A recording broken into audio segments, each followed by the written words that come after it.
इसका बहुत ही ज़बरदस्त असर है कि empowerment of OBCs, Dalits, minorities and tribes. अब मैंने कल कांग्रेस का यहाँ का मैनिफेस्टो देखा, काफ़ी डर गए हैं। अब तक मैनिफेस्टो रिलीज़ नहीं कर रहे थे। उनको इस बात की घबराहट थी एजाज साहब की दुनिया भर में तो आरक्षण की परस्ती की बात कर रहे हैं। जुमा 2 दिन हुआ उनको आरक्षण की बात करने लगे। उनके चाहे वालिद साहब हों, उनकी चाहे दादी साहिबा हों या फिर परदादा जवाहरलाल नेहरू हो, उन्होंने हमेशा रिजर्वेशन के खिलाफ क्या कुछ नहीं कहा। यहाँ तक कि राजीव गांधी ने मंडल कमीशन के रिकमेंडेशंस को 10 साल और मुलतवी किया, जिसके वजह से आरक्षण और रुका।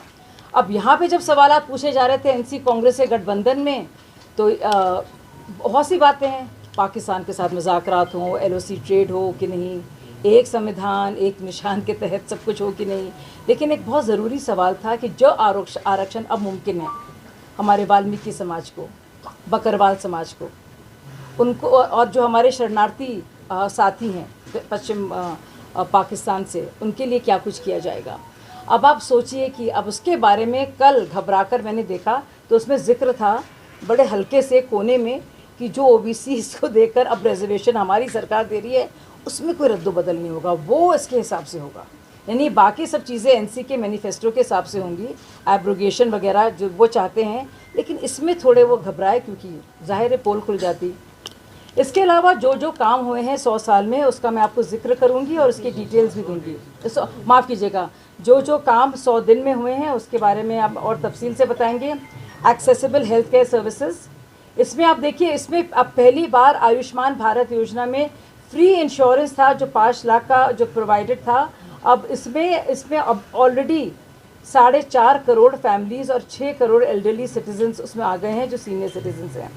75,000 न्यू मेडिकल सीट्स इसमें ऐड की गई हैं। और सिर्फ कश्मीर में मैं आपको बता दूं 1000 नई मेडिकल सीट्स हमारे इस मैनिफेस्टो में सिर्फ कश्मीर के लिए है। हम जानते हैं कि कितने होनहार नौजवान हैं यहाँ के और मेडिकल में जाने का उनको, और कितने शानदार डॉक्टर रहे हैं, तो उनके लिए 1000 एक्स्ट्रा मेडिकल सीट्स यहाँ के मेडिकल कॉलेजेस में।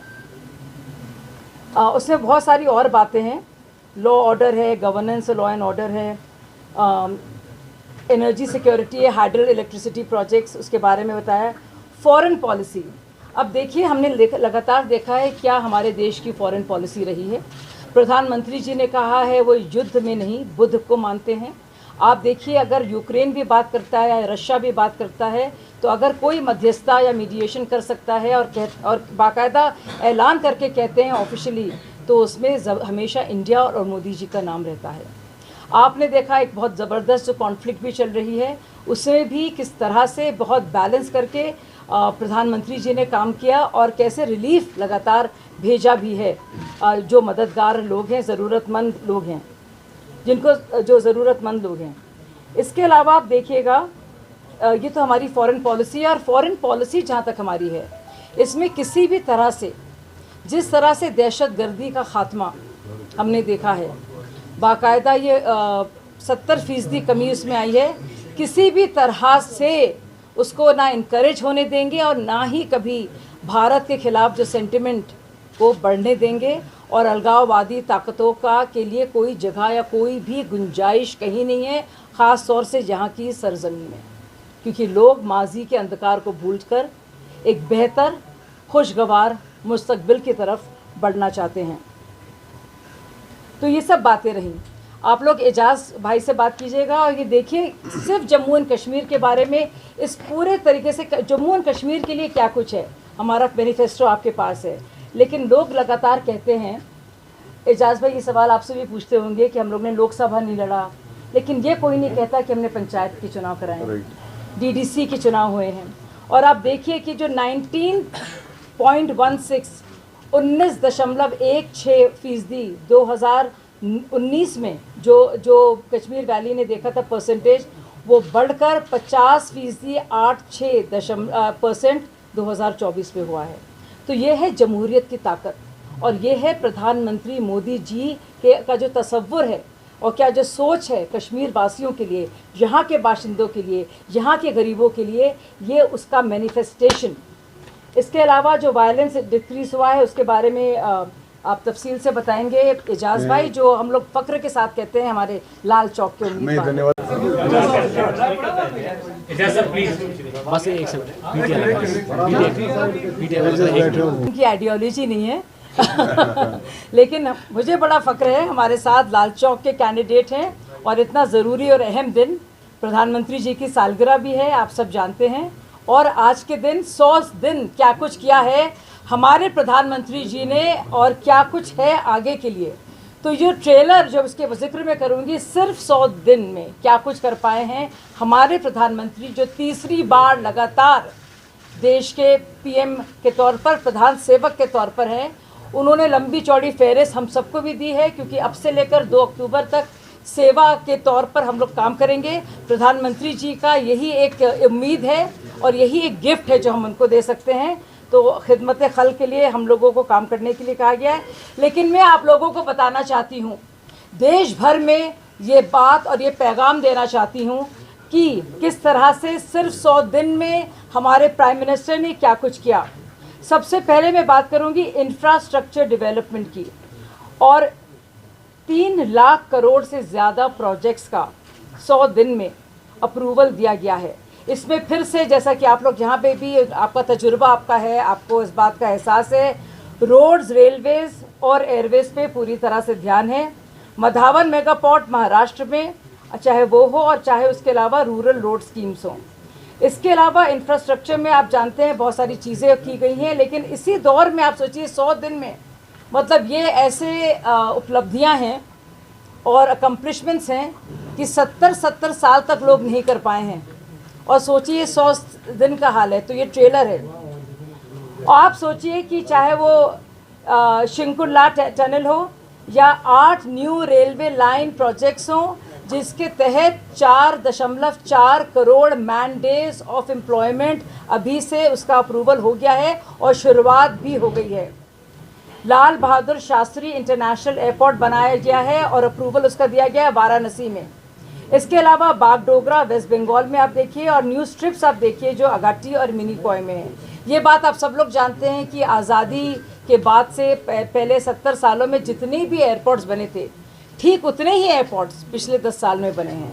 तो इस तरह का काम है और मतलब मुझे लगता है ऐसा कभी हमने देखा नहीं, और एक फ़ख्र की बात है कि हमारे देश में इस तरफ काम हो रहा है कि हम इंडिया अब वर्ल्ड की 5 इकॉनमीज़ में से हैं और पहले 3 में आने वाले हैं। और हम ये भी चाहते हैं कि कश्मीर का ऐसा डेवलपमेंट हो कि कश्मीर भी बाकायदा, जम्मू एंड कश्मीर जो है बाकायदा फर्स्ट 3-4 इकॉनमीज़ की स्टेट इकॉनमीज़ में उसका नाम दर्ज हो। इसके अलावा जो किसान सम्मान योजना है उसको रिलीज़ किया गया है, उसका 70वां इंस्टॉलमेंट, और 20 करोड़ रुपए उसमें डिस्ट्रीब्यूट करे गए हैं 9.3 करोड़ किसानों को। ये सिर्फ मैं 100 दिन की आपके बारे में आपको बता रही हूँ। मिनिमम सपोर्ट प्राइस आपसे लगातार लोग पूछते हैं और लगातार ये सवाल पूछे जाते हैं। खरीफ क्रॉप्स का 2024 से 25 का इंक्रीज़ किया गया है और उससे फार्मर्स को इतना लाभ मिला है कि 2 लाख करोड़ का उनका अधिक फ़ायदा हुआ है। इसके अलावा जो मिडिल क्लासेस हैं, और मेरे ख्याल से बहुत से लोग हम लोग रिलेट करेंगे इससे, कि no tax to on income up to 7 lakhs, क्योंकि अब ये सारे कानून यहाँ पे भी लागू हो रहे हैं पहली बार। तो मुझे लगता है इसके असरात आप सब पर भी होंगे। No tax on income up to 7 lakhs, salaried individuals can save up to 17,500 rupees in taxes. तो जो लोग बाकायदा जो सैलरी क्लास है उनको इतने पैसों की बचत वो कर सकते हैं। इसके अलावा जो इनकम टैक्स के रूल्स हैं बड़े आसान किए गए हैं, क्लियर किए गए हैं ताकि वो लोग उसका फ़ायदा उठाएं। इसके अलावा यूनिफाइड पेंशन स्कीम्स, प्रधानमंत्री योजना के तहत 3 करोड़ और नए घरों को अप्रूवल मिला है। 1 करोड़ घर अर्बन स्कीम में, 2 करोड़ घर जो हैं कंस्ट्रक्शन में, जो रूरल एरियाज़ में होंगे। अब कश्मीर के लिए ख़ास एलोकेशन क्या है, इसका तफसील से जो इसका होगा उसके बारे में प्रधानमंत्री जी आपको परसों आ रहे हैं, आपको बताएंगे रूबरू होकर।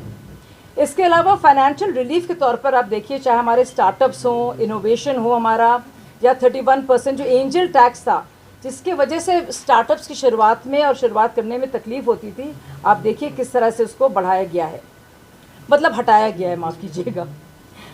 इसके अलावा ईज़ ऑफ डूइंग बिजनेस, मेरे ख्याल से आप में कई लोगों ने इसको देखा भी होगा और एहसास इसका आप लोगों को होगा कि नेशनल इंडस्ट्रियल कॉरिडोर डेवलपमेंट मुद्रा लोन लिमिट जिसका फ़ायदा सबको मिल रहा है और ख़ास तौर से यहाँ के बाशिंदों को भी, वो आप देखिएगा 10 लाख से 20 लाख रुपए जो था वो अब बढ़ा दिया गया है।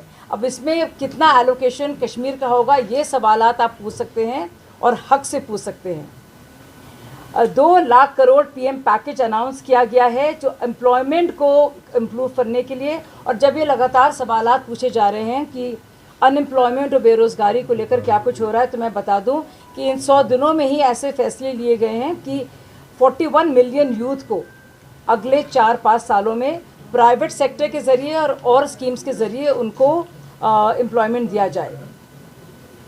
जहाँ तक यूथ की बात है तो एम्प्लॉयज़ जो 1 लाख रुपए जिनको मिल रहे हैं उनको बेनिफिट मिलेगा गवर्नमेंट कंट्रीब्यूशन टू EPFO। और विमेन एम्पावरमेंट के बारे में 90 लाख सेल्फ हेल्प ग्रुप्स हैं, लखपति दीदी स्कीम है, 2500 कम्युनिटी इन्वेस्टमेंट फ़ंड हैं। इसके अलावा ये बहुत ज़रूरी बात है और मुझे लगता है जम्मू एंड